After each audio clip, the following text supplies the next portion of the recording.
The last thing I want to show on views and sheets then is doing my revisions. So again, if I know I'm issuing out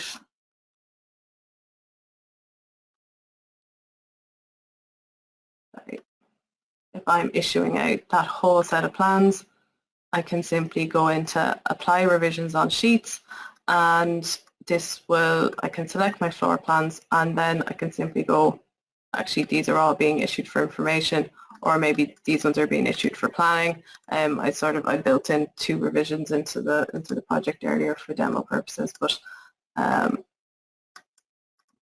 again, it's really quick then to just go,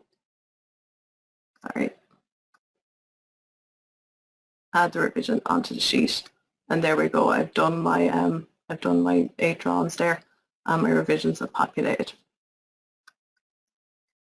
So that's kind of just a really quick workflow on views and sheets.